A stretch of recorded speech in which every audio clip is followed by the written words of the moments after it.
하나님교회 성도 여러분, 제가 우리 하나님교회를 섬긴 지 한 얼마나 됐는지 아십니까? 예, 2년 3개월 정도 되어 갑니다. 아직 2년 3개월이 채 안 됐습니다. 2014년 8월 31일 제가 청빙을 위한 설교를 시작해서 그때부터 섬기기 시작해서 지금 2016년 11월 27일이니까 2년 한 3개월에서 한 3일 정도가 빠진다고 할 수가 있겠습니다. 상당히 오래된 것 같죠, 그죠? 그래도 2년 3개월 동안 여러분들과 한 가족이 되어서 이렇게 함께 교회를 섬겨온 것이 참 행복하고 감사했습니다. 여러분 저를 좀 아십니까 이제?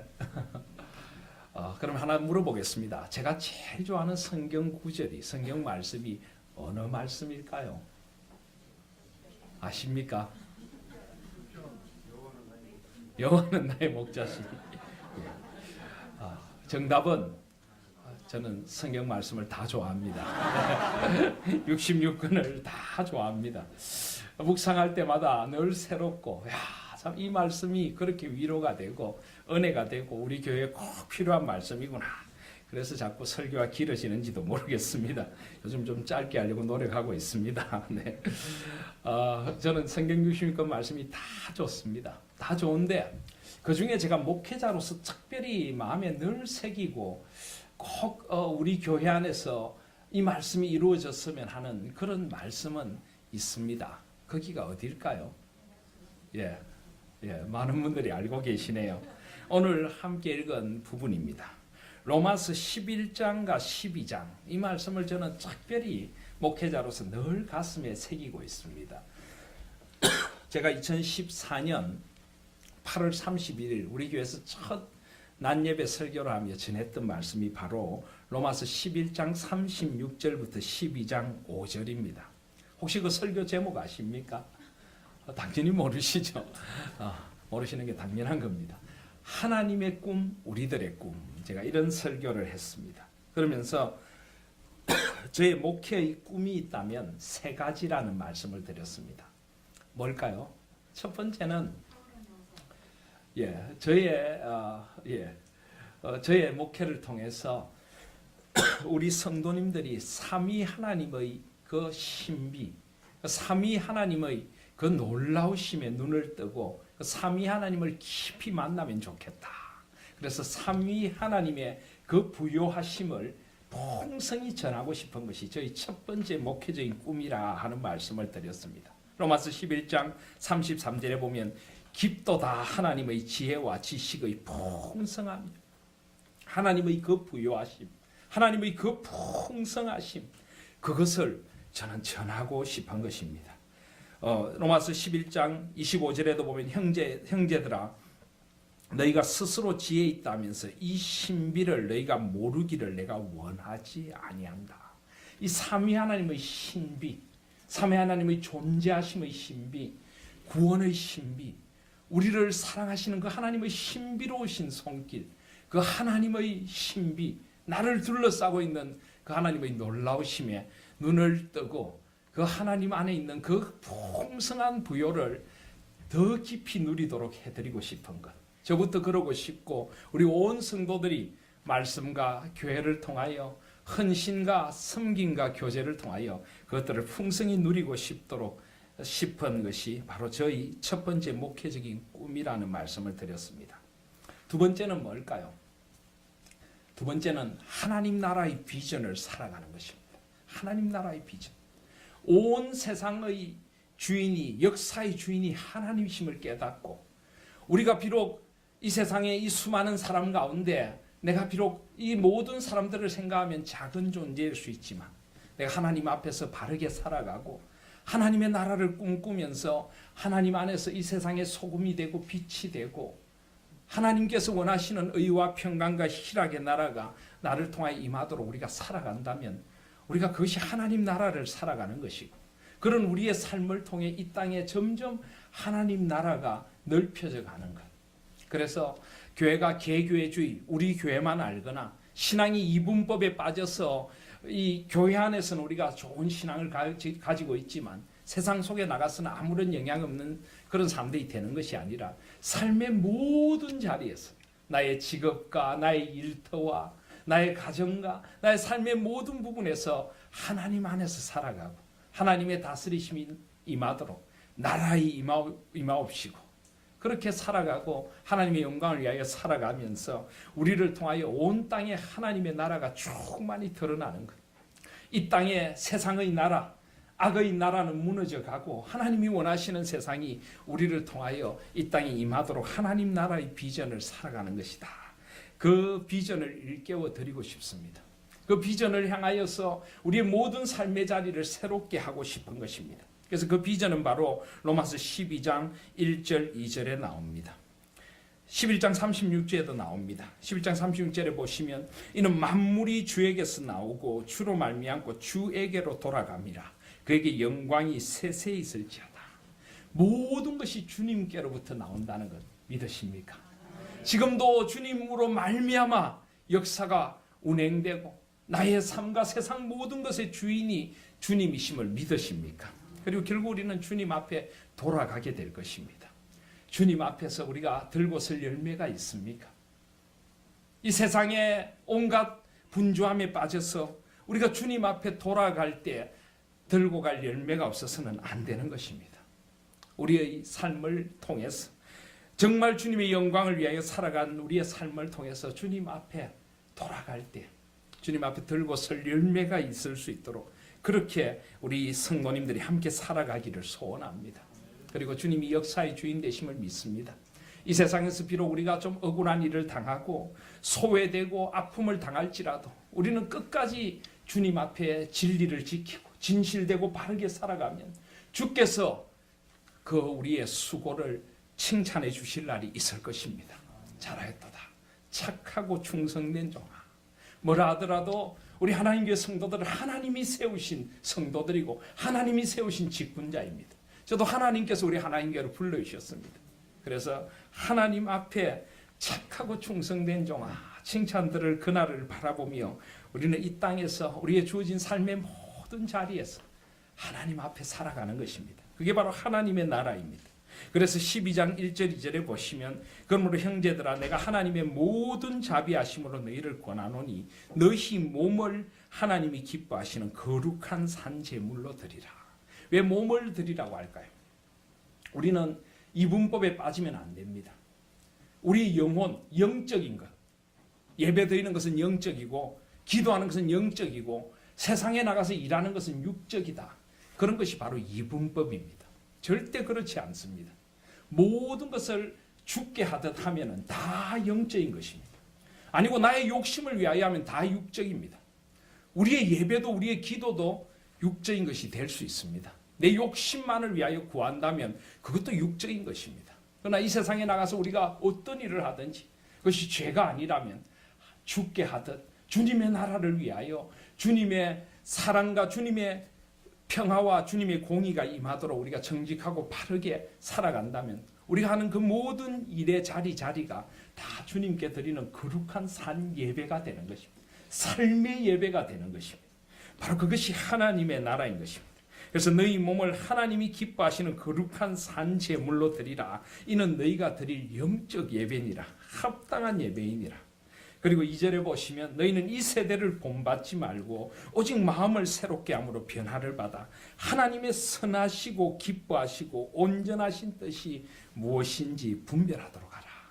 이 세대를 본받아서는 안 됩니다. 우리 오후에 청년들도 많이 참석했는데 특별히 우리 청년들 이 세대를 그대로 따라가지 마시기를 바랍니다. 이 시대의 유행, 이 시대가 원하는 그것을 따라가는 것은 그리스도인의 삶이 아닙니다. 물론 우리 그리스도인들도 세상 속에 살지만은 우리는 세상과 다른 가치관을 갖고 살아야 합니다. 오히려 세상을 변화시켜야 하는 것입니다. 그래서 우리는 마음을 새롭게 함으로 변화를 받아 하나님의 선하시고 기뻐하시고 온전하신 뜻을 살아가야 합니다. 이것이 하나님이 기뻐하시는 것입니다. 하나님이 원하시는 세상인가? 하나님께서 꿈꾸시는 세상을 내가 이루어가고 있는가? 그것이 삶의 목표가 되고 비전이 되실 수 있기를 바랍니다. 이게 바로 하나님의 나라입니다. 그래서 제가 목회를 통해 구현하고 싶은 것은 첫 번째는 뭐라고요? 삼위 하나님의 그 부요하심을 우리가 알아가는 것. 두 번째로는 하나님 나라의 비전을 살아가는 것입니다. 삶의 모든 자리에서. 그리고 세 번째는 힘써 그리스도의 몸된 교회를 이루어가는 것. 온전히 우리 교회가 힘써 그리스도의 온전한 몸이 되어가는 것입니다. 이 땅에 많은 교회가 있습니다. 사실 교회는 어떤 의미에서 다 그리스도의 몸입니다. 그런데 이 그리스도의 몸됨을 잃어버린 교회들이 많습니다. 제가 설교 때 2014년 8월 31일 뿐만 아니라 여러 번 제가 그런 설교를 했습니다. 몸에서 제일 중요한 부분이 뭐라고요? 몸에서 제일 중요한 부분이 뭡니까? 머리죠, 머리. 제가 설교 때 그런 말씀 드렸는데, 어떤 사람들은 마음이 제일 중요하다 이렇게 이야기를 하는데, 실제로 이 마음, 우리의 가슴, 심장이 제일 중요하다 그렇게 이야기도 하는데, 사실 가장 중요한 것은 머리입니다, 그죠? 심장에 피를 돌리는 것도 머리가 하는 거고, 그리고 사실 우리가 생각하는 것도 다 머리가 하는 거죠. 그래서 제가 그런 말씀 드렸지 않습니까? 우리는 마음이 아프다 이러면서 여기를 만지죠. 마음이 아픕니다. 근데 심리학자들은 마음이 여기 있는 게 아니고 여기 있대, 여기. 그래서 진짜로는 마음이 아픕니다. 이렇게 해야 맞다고 합니다. 괜히 그렇게 하지 마십시오. 네, 그렇게 모든 것이 머리에 달려 있습니다. 머리에. 그래서 교회는 그리스도의 머리 되심이 분명히 나타나야 그것이 진정한 교회입니다. 그리스도만이 머리십니다. 어떤 사람도 교회의 머리가 될 수 없습니다. 어떤 조직이나 어떤 단체도 교회의 머리가 될 수 없습니다. 오직 예수 그리스도만이 교회의 머리십니다. 그것이 진정한 교회인 것입니다. 저는 예수 그리스도가 온전히 머리 되심이 온전히 드러나는 교회, 그 교회가 정말 큰 교회고 그 교회가 정말 건강하고 바른 교회라고 믿습니다. 저는 우리 하나님 교회에서 그리스도의 머리 되심이 온전히 드러날 수 있기를 소원합니다. 그래서 우리 모두는 머리 되신 그분의 뜻을 수종들어야 됩니다. 목사인 저부터 교회의 모든 중직자들, 직분자들은 그래서 머리이신 그분의 뜻을 잘 수종들기 위하여 무엇보다 먼저 기도와 말씀의 사람들이 되어야 합니다. 중직자들은 기도해야 합니다. 기도. 머리이신 그분이 원하시는 것이 무엇인가를 알아야 머리이신 그분의 뜻에 따라 교회를 바르게 섬길 것 아닙니까? 기도하지 않고 섬기면요, 자기의 생각으로 교회를 섬깁니다. 머리이신 그분의 뜻과 다른 내 생각으로 교회를 지배하려고 하게 되는 것입니다.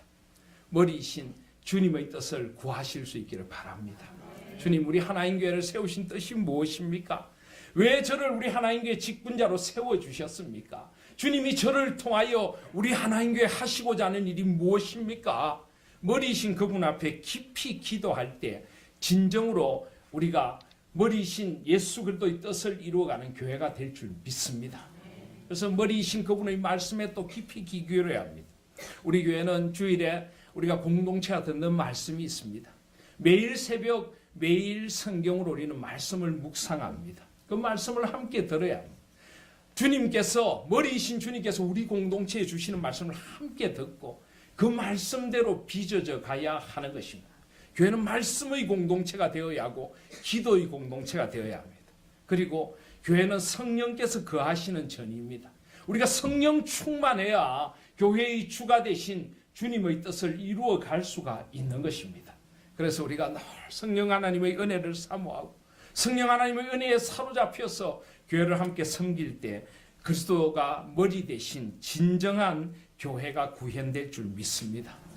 그리고 우리 모두는 지체의식을 가져요. 지체의식.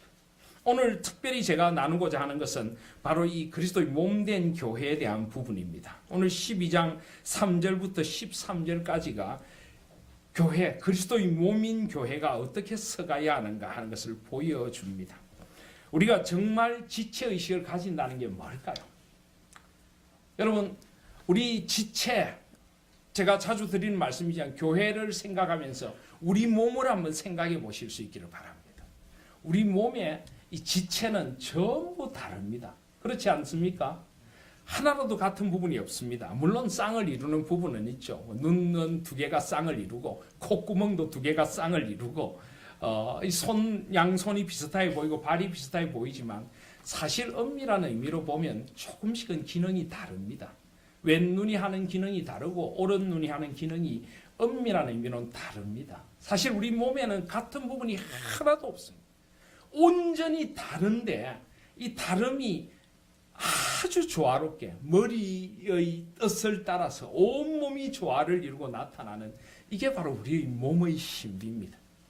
교회가 바로 이런 공동체가 되어져야 합니다. 머리신 그분의 뜻을 따라서 우리 모두는 다릅니다. 여러분 다르지 않습니까? 제가 이렇게 여러분들 보면 다 다릅니다. 옆에 분 한번 보십시오. 같은지 다른지. 다릅니다. 그런데 교회의 아름다움은 무엇입니까? 전부 다른 우리가 모여서 머리신 그분 안에서 하나 되는 조화를 이루는 것. 이게 교회의 가장 큰 아름다움입니다. 그래서 우리는 다를수록 행복해야 합니다. 다른데 하나 되는 것이 신비롭고 재미있어야 하는 것입니다. 우리 옆에 분들에게 한번 고백해 보십시오. 달라서 감사합니다. 달라서 감사합니다. 예. 예. 달라서 감사합니다. 근데 너무 겁나게 이야기하시는 분도 있습니다. 감사하실 수 있기를 바랍니다.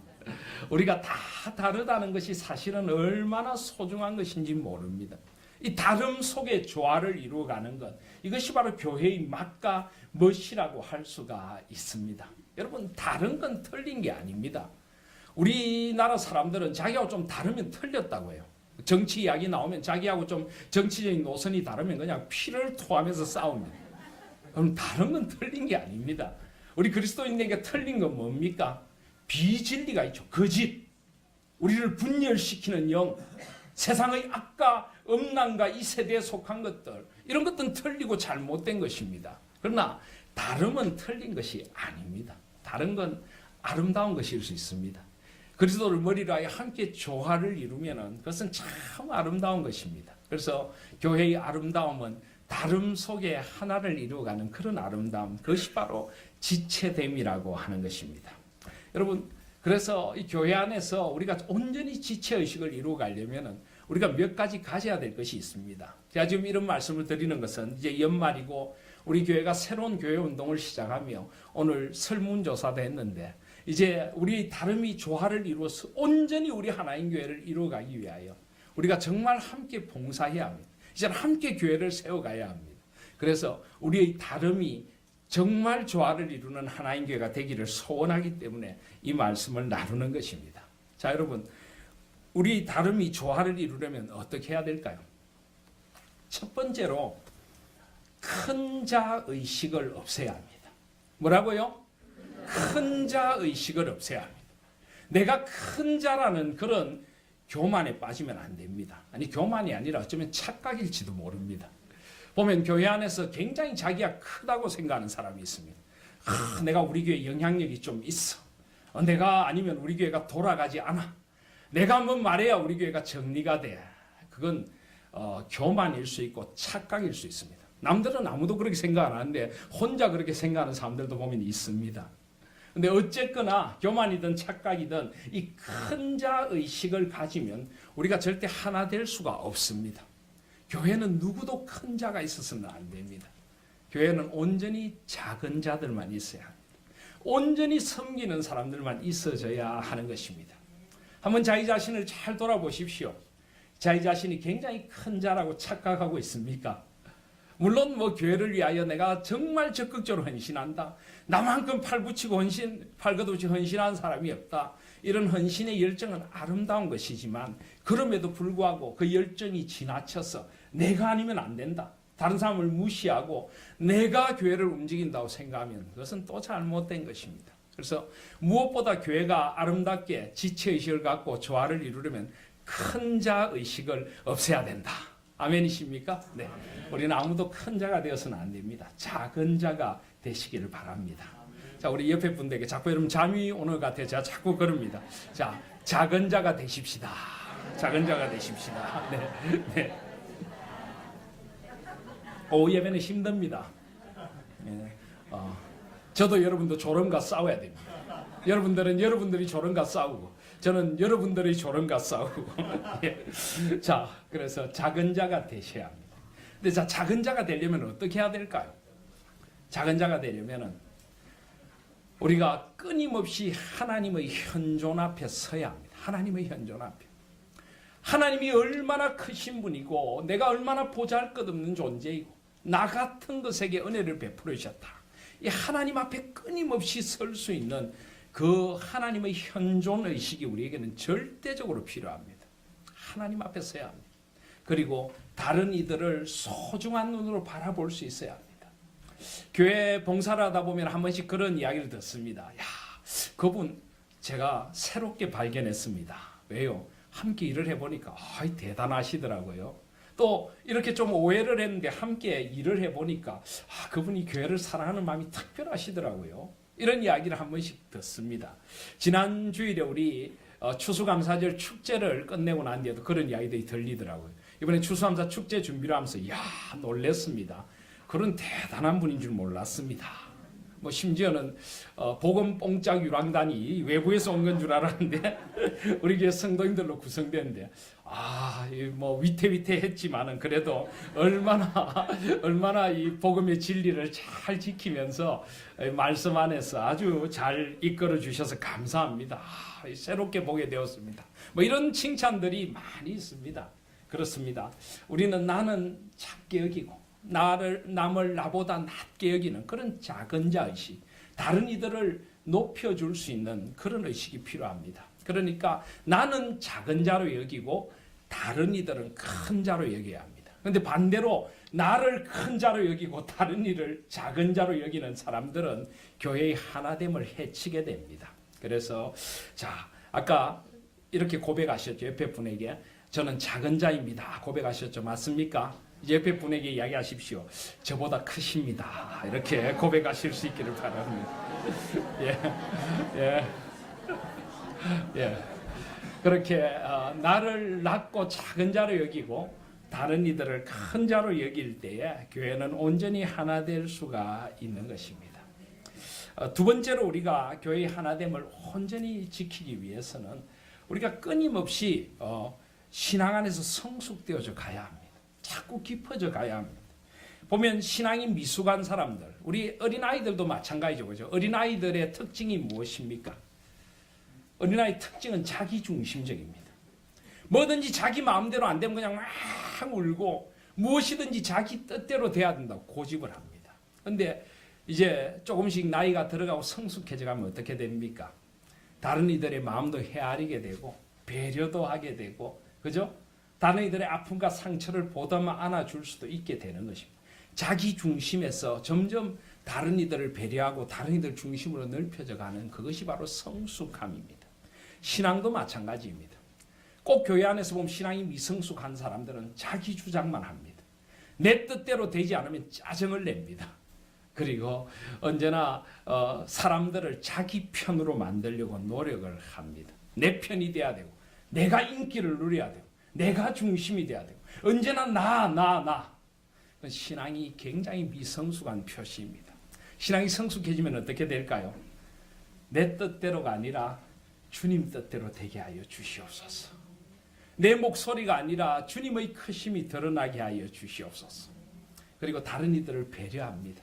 연약한 이들을 배려하고 좀 교회에서 좀 소외되어 있는 자들을 더 배려하고 그들을 세워주려고 하고 그런 신앙의 성숙함이 점점 이루어져 가야 하는 것입니다.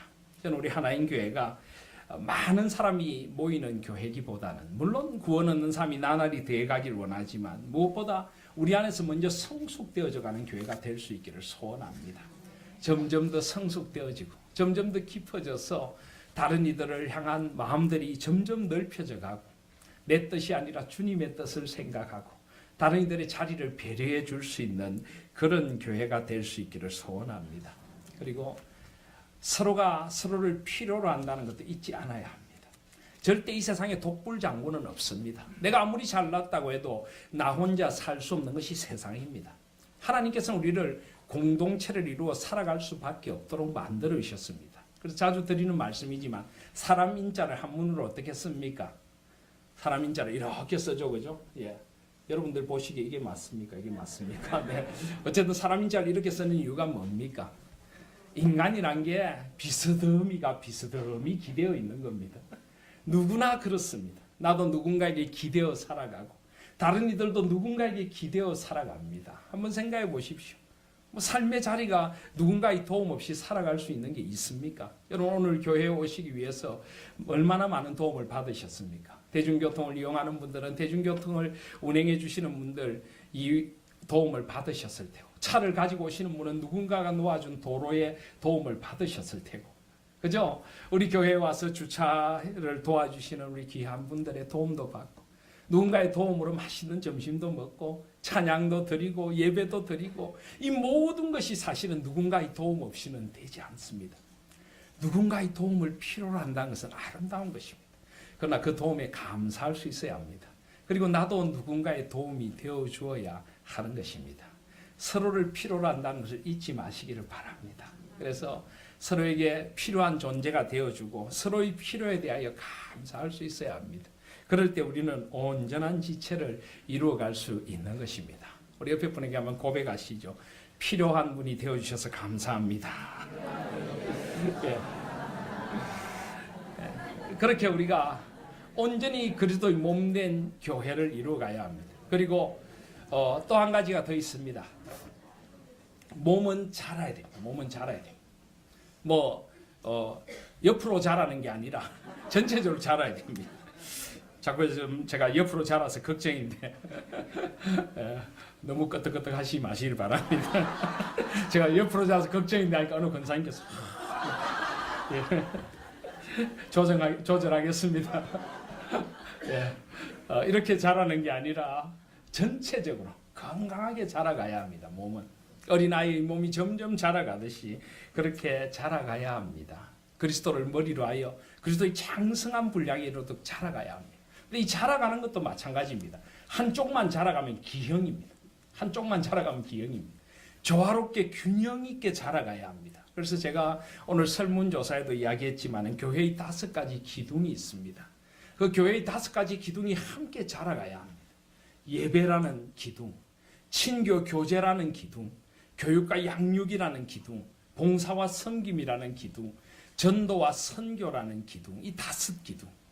교회는 예배하는 공동체입니다. 우리 힘써 주님을 예배하고 예배를 위하여 모든 것을 집중하고 예배를 수종들고 함께 모여 예배해야 합니다.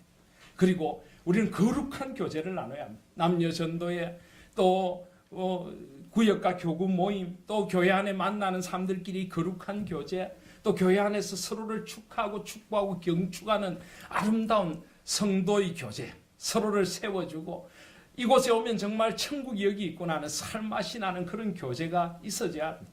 하나님을 만나는, 위로 하나님을 만나는 거룩한 예배, 서로 옆에 우리 함께 된 우리 성도들을 만나는 수평적으로 그런 거룩한 친교가 교회는 가득해야 합니다. 그리고 말씀 안에서 자라가야 합니다. 말씀을 배우고 다음 세대를 말씀으로 양육하고 자라가고 배워가야 하는 것입니다. 그리고 함께 섬기고 봉사해야 합니다.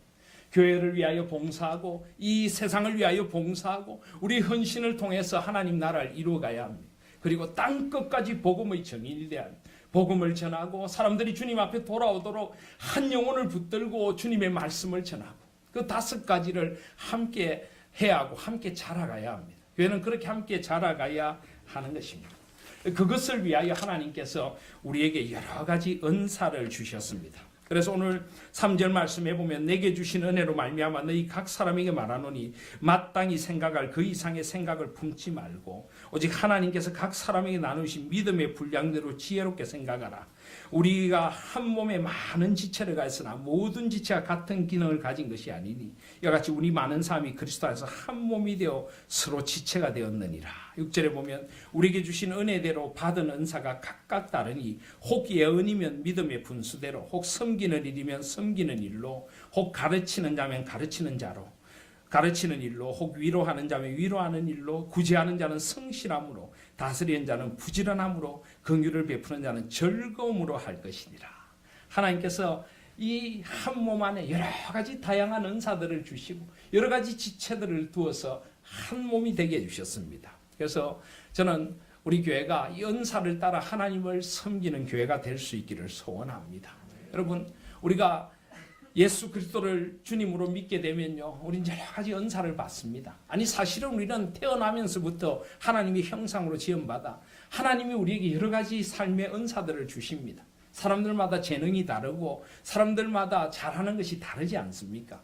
그런데 이 하나님이 주신 재능을 주님을 위하여 쓰는 것이 은사입니다. 그리고 특별히 성령 하나님의 은혜를 받게 되고 우리가 예수 그리스도의 지체가 되면은 하나님께서 우리에게 영적인 은사도 더하여 주십니다. 그래서 이 은사로 주를 위하여 섬겨야 합니다. 이 은사를 그냥 두면 안 됩니다. 우리 하나님 교회가 이제 온 성도들이 자신이 받은 은사로 섬기는 그런 교회가 될 수 있기를 소원합니다. 여기에는 여러분들의 책임도 있고 저희 책임도 있습니다. 우리 모두가 힘써 받은 은사로 교회를 섬기겠다는 마음으로 함께 하셔야 되고, 또 교회는 그것을 잘 조직화하고 잘 배려하고 잘 골고루 우리 모든 은사를 다 발휘하도록 그렇게 이제 교회를 은사 공동체로 만들어 나가야 하는 것입니다. 오늘 우리 설문조사도 그런 것이고, 아마 다음 주쯤에는 구체적으로 내가 무엇으로 섬길 수 있다, 실명으로 그런 것들도 한번 조사를 하려고 합니다. 그리고 우리 당회와 또 교회 여러 가지 섬김의 앞자리에 앞서서 섬기는 분들이 그런 은사들을 잘 활용해서 우리가 함께 그리스도의 몸된 하나님 교회를 이루어갈 수 있도록 함께 섬기는, 우리 받은 은사를 최대한 발휘할 수 있는 그런 공동체가 되도록 앞으로 우리 하나님 교회를 하나님 앞에서 그렇게 만들어 가려고 합니다. 함께 해 주십시오. 오늘 보시면요, 우리에게 주신 은혜대로 받은 은사가 각각 다르다. 오늘 이 은사는 사실 굉장히 많습니다. 사람의 몸의 지체만큼이나 많은 것이 은사입니다. 근데 성경에 대표적으로 소개하는 은사들이 있는데요, 오늘 이 로마서 12장에는 7개의 은사를 이야기합니다. 첫 번째는 예언의 은사입니다. 예언의 은사. 예언의 은사는 어떤 은사일까요? 예언의 연사는 말씀의 연사라고 할 수 있습니다. 그러니까 예를 들어 저같이 설교를 하는 사람, 이 설교도 하나의 은사라고 할 수 있죠. 하나님 주신 은사로 설교를 합니다. 그런데 은사가 있다고 무조건 하는 것이 아니라 은사는 개발되어야 합니다. 그래서 목회자는 신학적인 훈련을 받고 끊임없이 말씀을 연구하고, 그래서 받은 은사대로 하나님의 말씀을 바르게 전하려고 해야 됩니다. 특별히 믿음의 분수대로라고 하는데, 이 말씀의 은사를 받은 사람에게는 믿음이 필요하고 하나님 앞에 신실함이 필요합니다. 그래서 이 신실함과 믿음의 분수대로 말씀을 전하는 것입니다. 7절에 보시면 혹 섬기는 일이면 섬기는 일로. 이것은 무슨 말일까요? 섬기는 일. 특별히 교회에는 섬기는 사람들이 많이 필요합니다. 근데 섬기는 사람 일이면 섬기는 일로 교회를 세우라고 합니다. 섬김이 기쁨이 되어야 합니다. 나의 섬김이 정말 아낌없이, 이것은 무슨 대가를 바라는 것이 아니라 온전히 섬기는 것 그 자체가 기쁘고, 나의 섬김을 통해서 교회가 든든히 서가면 기쁜 것입니다. 섬김은 종의 자리에 언제나 머물러 있는 것입니다. 물론 그런 의미에서 목사인 저부터 우리 모두가 섬기는 자죠. 우리 예수님도 나는 섬기는 자로 너희 가운데 있노라 했습니다. 그래서 나에게 주신 섬김이 무엇인가를 우리는 생각해야 합니다. 눈에 보이는 섬김을 섬겨야 하는 것입니다. 교회 안에 보시면은 이렇게 목사에게 와서 여러 가지 건의를 하는 분들이 있습니다. 예를 들어 목사님, 우리 교회에 이런 게 있으면 좋겠는데요, 우리가 이런 일을 했으면 좋겠는데요. 근데 저는 그럴 때마다 이런 생각을 합니다. 저분이 그 일을 하기에 적절하구나.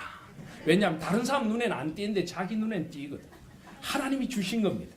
그래서 이제 저한테 와서 목사님, 우리 교회에 이런 게 있으면 좋겠습니다 이러지 마시고, 제가 이런 거 했으면 좋겠습니다, 제 눈에 보입니다, 이러면 또 이야기를 안 하실라. 그렇게 눈에 보이는 대로 하나님이 나에게 주신 은사입니다. 다른 사람 눈에는 안 보이는데 내 눈엔 띄입니다. 그럼 그 일을 하라고 하나님 주신 겁니다. 그래서 섬기는 일이면 섬기는 일로 함께 섬기시길 바랍니다. 또 가르치는 자면 가르치는 일로, 교회 안에 가르치는 자들도 필요합니다. 특별히 우리 교회학교 다음 세대를 세우는 그런 교사들이 필요합니다. 여러분, 교사에게도 은사가 필요합니다. 저는 늘 교사들에게 두 가지를 요구합니다. 첫 번째는 어린이를 향한 열정, 그 어린이를 향한 다음 세대를 향한 사랑과 열정. 그리고 두 번째는 가르침의 은사. 이 가르침의 은사도 반드시 필요합니다. 한 번씩 보면 교회 안에서 막 그냥 주일학교를 너무너무 사고 싶어하고, 그냥 주일학교 아이들을 보면 막 너무 하고 싶어요 해가지고 반을 맡기면 한 1년 지나면 아이들이 거의 없습니다. 가르치는 은사가 없는 거죠. 아이들에게 말씀을 제대로 가르치지를 못합니다. 아이들이 그냥 막 죽으려고 합니다. 그냥 주리를 들면서. 이런 말씀의 은사가 필요합니다. 가르침의 은사가 필요한 것입니다. 그것도 은사입니다. 은사가 있는 사람이 해야 합니다. 은사가 있는 사람이 하지 않으면 안 됩니다. 근데 재능만 가지고 해서는 안 됩니다. 하나님을 향한 뜨거운 열정이 있어야 되고 아이들을 향한 타는 열정이 있어야 되고 그런 분들이 교사를 하실 수 있기를 바랍니다. 그리고 5절에 8절에 보시면 혹 위로하는 자면 위로하는 일로. 그렇습니다. 위로도 은사입니다. 특별히 교회는 이런 위로가 필요합니다. 우리가 사는 세상에 얼마나 상처가 많습니까? 우리가 얼마나 아픔과 힘듦을 안고 살아갑니까? 그래서 위로하는 것도 은사. 위로하고 격려해주고 축복해주고 다른 사람을 소중히 세워주는 것 또 아주 귀한 은사인 것입니다. 특별히 교회 안에 권사님들의 주 역할이 바로 이겁니다. 권사가 무슨 뜻입니까? 권할 권자, 그죠? 권위자, 바나바를 권위자라고 사도행전 4장에 말씀하지 않습니까? 이 권위자라는 건 권위를 가지고 폼을 잡는 사람이 아니라 위로를 권하는 사람들. 그래서 권사님들은 위로를 권하는 사람이 되어져야 합니다. 위로하고 축복하고 교회를 세우는 그런 어머니 같은 역할을 해야 합니다. 우리 권사님들뿐만이 아니라 온 교회 위로자들이 많아야 됩니다. 그리고 구제하는 자는 성실함으로 또 구제가 필요합니다. 이웃을 향한 구제, 교회 안에서 힘들고 어려운 분들을 향한 구제, 특별히 다른 이들에 대한 긍휼히 여김이 많은 사람들, 좀 가난하고 힘든 사람들이 아픔에 특별히 더 눈뜬 사람들, 당회 안에도 보면 장로님 중에 이런 데 특별히 관심 있는 분들이 있습니다.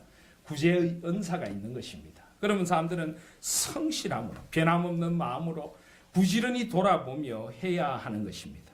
그리고 다스리는 자는 부지런함으로 여기 다스린다고 하는 것은 리더십을 말합니다. 리더. 이 리더는 군대에서 상명하달식으로 밑에 사람들에게 명령을 내리는 것이 아니라 사람들을 이끌어주고 조직시켜주고 사람들이 뛸 수 있도록 하는 일종의 코치 같은 역할입니다. 코치는 직접 운동장에 나와서 뛰지 않습니다. 선수들이 잘 뛸 수 있도록 그 선수들의 재능을 발견해서 잘 배치해주고 조직해주고 그들이 잘할 수 있도록 받쳐주는 것. 이런 사람도 교회에 필요합니다. 부지런히 사람들을 돌아보고 사람들의 재능을 찾아야 합니다. 그리고 긍휼을 베푸는 자는 즐거움으로 다른 사람들을 긍휼히 여기고 다른 사람들의 아픔을 돌아보는 사람, 특별히 즐거움으로라고 했는데 기분을 이렇게 업시켜주는 사람도 필요하다는 것입니다.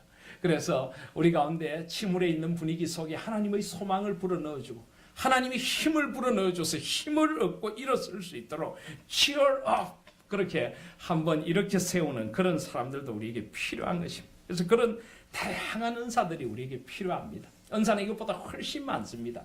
그래서 앞으로 우리 교회가 좀 더 이 은사 테스트라든지 은사를 찾아가는 그런 일들을 통해서 나에게 주신 은사가 무엇일까? 그리고 나에게 주신 은사를 따라서 온전히 교회를 세워가는 그런 교회가 될 수 있기를 소원합니다.